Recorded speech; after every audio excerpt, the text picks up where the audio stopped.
Hey everyone, it is day 6 of Vlogmas. It is Tuesday and it is almost 1 o'clock in the afternoon already. I spent most of my day so far just doing a really big, deep clean of the house.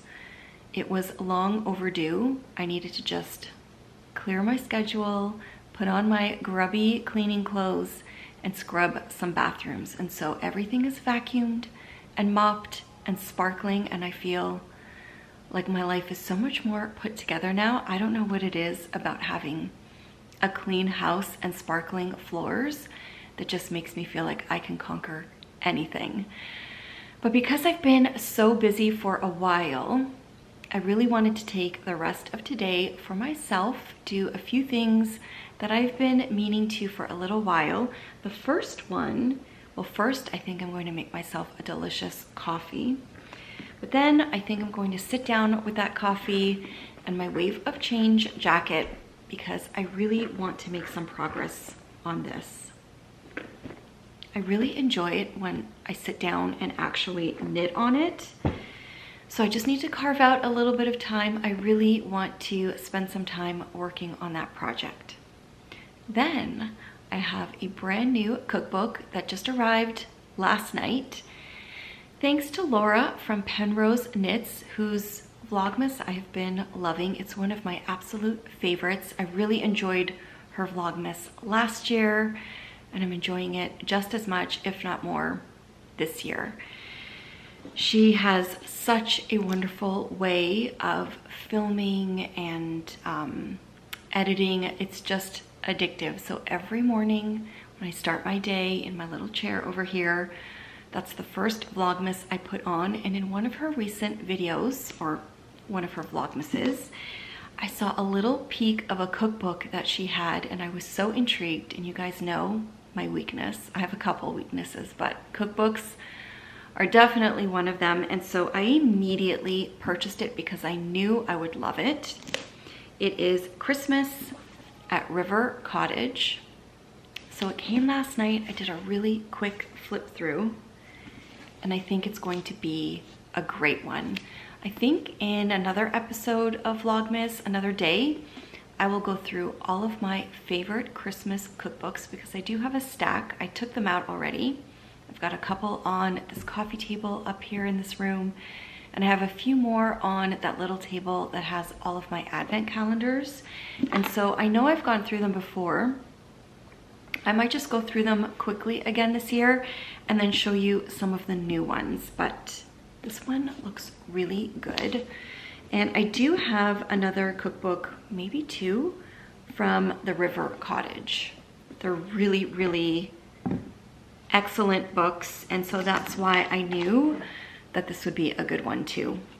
And I flipped through it. There's already something I've marked to make that includes chestnuts and chocolate, because chestnuts are one of my absolute favorite things. And so very excited. I think I just need an afternoon with a little bit of knitting, coffee, a cookbook. I might put on another Vlogmas or two to watch. There've been so many I'm enjoying, but it's really difficult to keep up. I watch a couple in the evenings if they're posted that day, and then I watch one or two in the mornings, and if I can squeeze in a little bit more in the afternoon, that is wonderful. I'm really going to try to set aside an afternoon break from now on for the rest of the month to just enjoy a little bit of knitting and downtime in between work.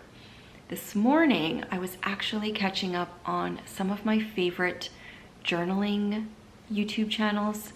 There were a couple of videos I wanted to watch, and of course at this time of year I'm just thinking about all of the journals and supplies for 2023. I pretty much have everything I want to use in the new year, and I'm going to share that in another video as well. I am waiting for a couple of little bits and pieces to arrive that I ordered during the Black Friday week. I've got some washi tapes coming, I think a couple of stamps. I haven't ordered too much, but I ordered some stickers, and I'm really excited to get all of my journals set up for the new year. So those are things that I will share at another time.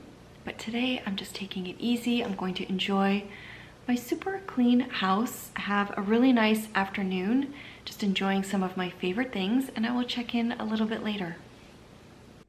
I wanted to share just a couple of things about my advent calendars so far. First of all, I am loving opening them all up each evening. I've been opening up the Body Shop one in the mornings, which I have to say is one of my favorite non-yarn calendars that I've ever had.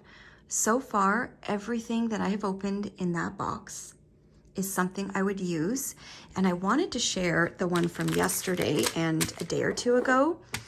Yesterday was this muslin cleansing cloth, and another day was this chamomile cleansing butter, which is for your face. And these are actually two of the very few things that I regularly purchase from the Body Shop. I don't really shop there too much anymore, but I do love this product. I've been using it for years. It is a really good cleansing balm or butter, and I really like the little cloths that come with it. So that was very exciting to open because I just love that product, and that would be a great travel size one to bring if I go away. But one of the things I wanted to share about my yarn calendars, I was wondering when I started opening them, how I would keep them or store them. And I found a solution for two of them, which is really working for me.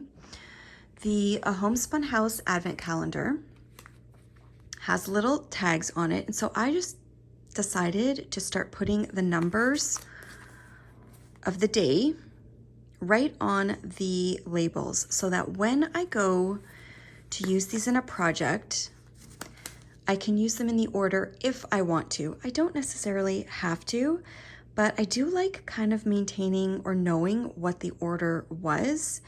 And I think for the Homespun House calendar, I'm going to be doing a cozy throw blanket with it, and I would like to keep it in the order that I've opened it. So that is really, really helpful. One of the other calendars that I would like to do that with is the Dandelion and Dogwood calendar, because I'm kind of inspired to make a garment with these. I'm not really sure yet. I think that it would make a beautiful gradient sweater. And so I wanted to keep these in order as well. I've got all the numbers just on the back.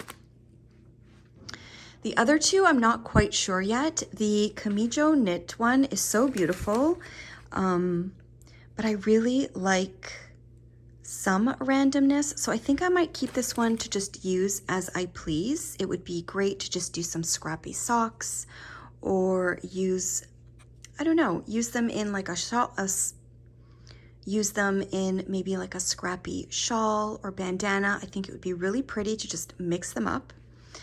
And I think I'm going to keep the Chelsea Yarns Advent Minis in order as well.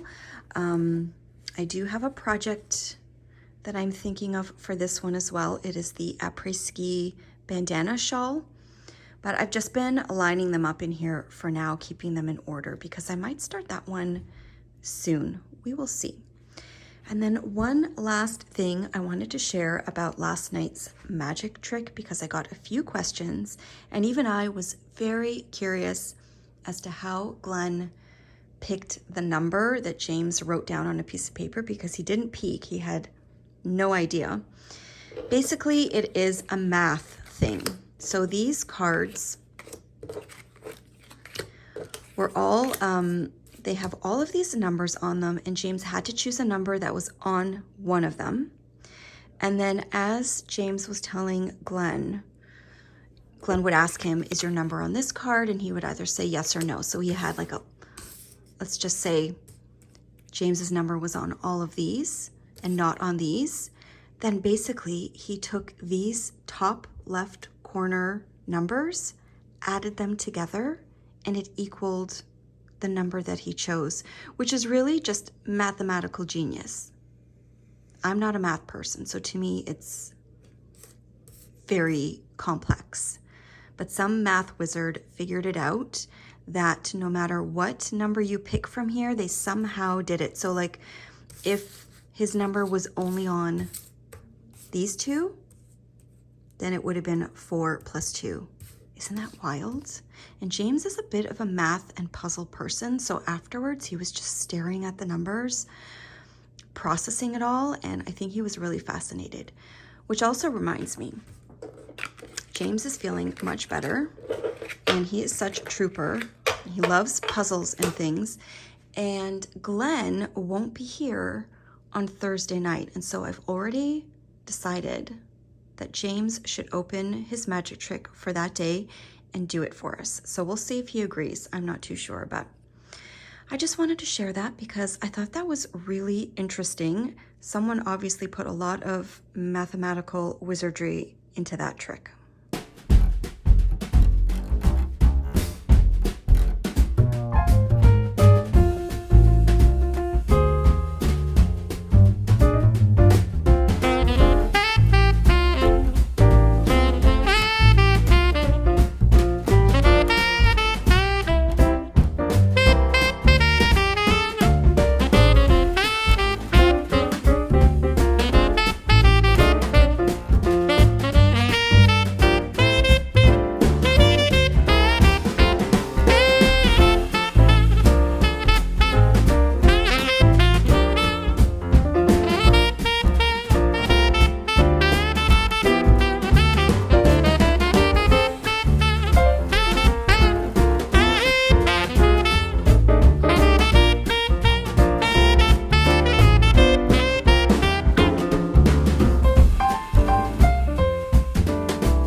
Ready?